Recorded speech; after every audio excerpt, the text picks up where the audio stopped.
mean, that was cray-cray, man. That was literally cray-cray, man. Is there an issue here? Is this just a clickbaity title for a problem that doesn't really exist? Before I kind of dive into my opinion on things, I think I'll tell you where this thought process come from. I was on a YouTube channel of a YouTube producer who's actually an exceptionally good producer, although I can't name names for the sake of what I'm going to say. But he's a really, really good YouTube producer. I've learned so much on his channel. I digress, back to my story. They had ran a competition. And the competition was, he gave them all a sample and he said, essentially, make a beat from this sample. I would say 95% of the beats that came back sounded pretty much identical. And a lot of the comments around it were, music production is trash now, or hip hop producers are trash. So that was the accusation. Has music production become trash? So first of all, I'll give you my opinion, because that's all I can give. First of all, I think unequivocally, no. Hip-hop production is definitely not trash. Has it gotten worse in the last few years? Absolutely not. It's gotten much better, okay? And I know it's gonna be a very controversial statement. People will say, oh no, he's talking about back in the day, hip-hop was hard, man. Like people used to make these hard beats, now everyone's making a load of rubbish. It's a load of rubbish. Hip-hop production right now is way better than it used to be. It does have some issues which I'm gonna tap into, but there's a few reasons why it's better than what it used to be.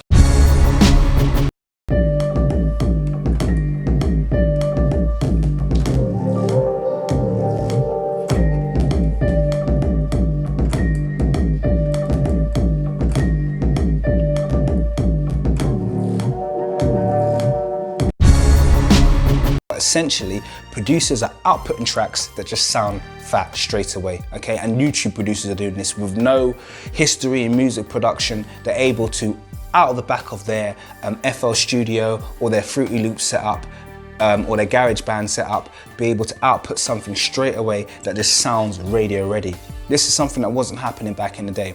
And obviously the reason for this is because the power of DAW's DAWs, or digital audio workstations. Back in the day, when I first started producing, over 20 years ago, we called them sequencers, because that's all they would do, they would sequence. And essentially as a producer, you'd have to go out, you'd have to purchase loads and loads of hardware, okay? So you'd purchase your synth, it wouldn't be a MIDI controller, you'd purchase a keyboard. Your keyboard would be your synth, it would have sounds in it. You'd purchase samplers, and then you got to get all these units, these samplers, these synthesizers, these different things you've got producing their own sound, and you've got to link them all up using TRS jacks, all into a mixer.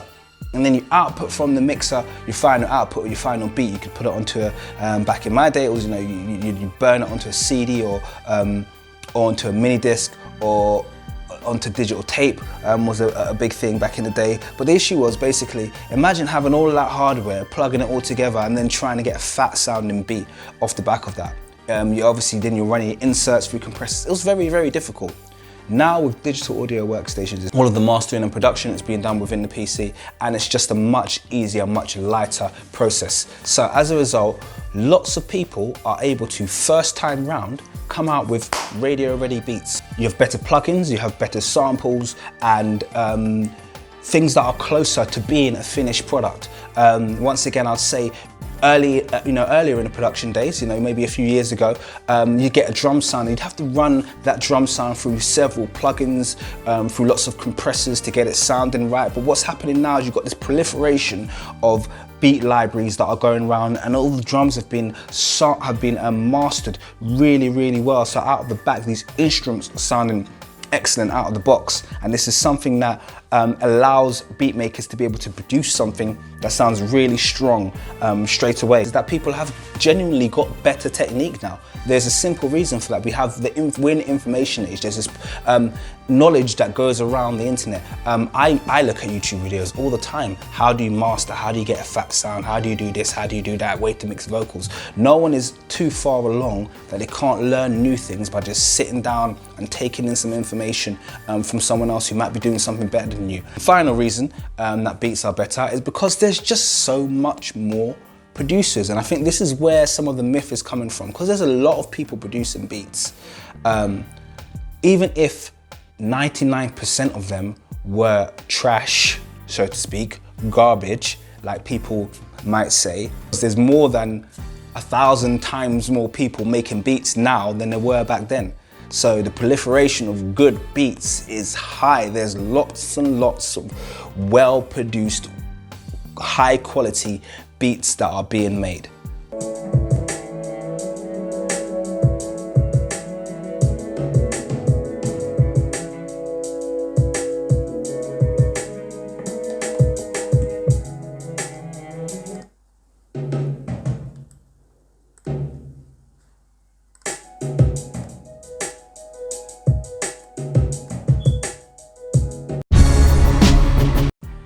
What are the so-called issues with music production? Are there any issues with music production? There is an element of sameness. Now, it's not bad sameness because people are producing very similar beats. They all sound really good. But what I feel might be getting lost in the deluge of new producers that we have these days is this idea of individuality and music being an art form, because that's kind of the way I see it. I see that music is an art form. It's a way that you express yourself. So to give an analogy, if I was to give a pencil and a bowl to 1,000 different artists and say, look, use these two elements in any which way you like, that's a very similar analogy to a producer or even just a person giving 1,000 producers a sample. Each of them should go away and they should come back with something that is original, has their signature in it. But when you see all these artists go away and then converge again to produce something that sounds very similar, if not identical to the next person's, then what you have there is evidence that perhaps the formulaic approach is being taken too far. Perhaps people are kind of taking this music formula and not putting their own spin and their own signature on it.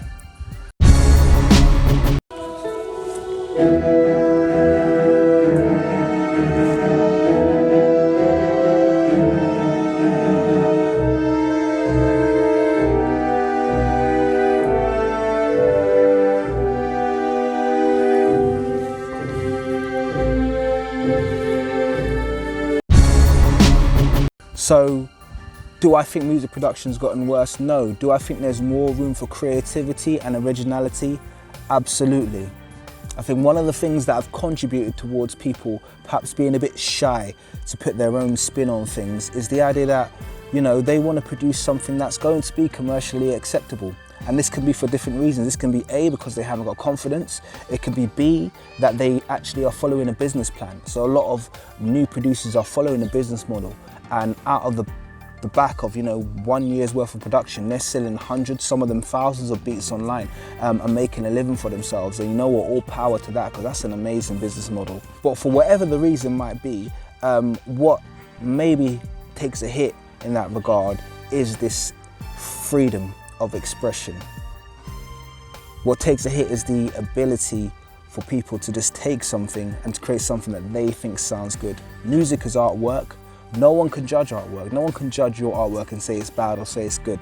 You know, to give an example, let's take a famous song like Gautier's Somebody That I Used to Know, or That You Used to Know. I don't know if you know that song.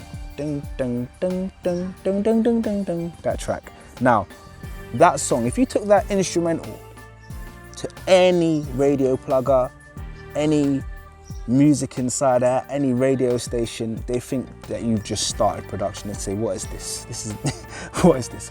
But that instrumental married to Gautier's lyrics and delivery made a hit song that was #1 worldwide for a long time, okay?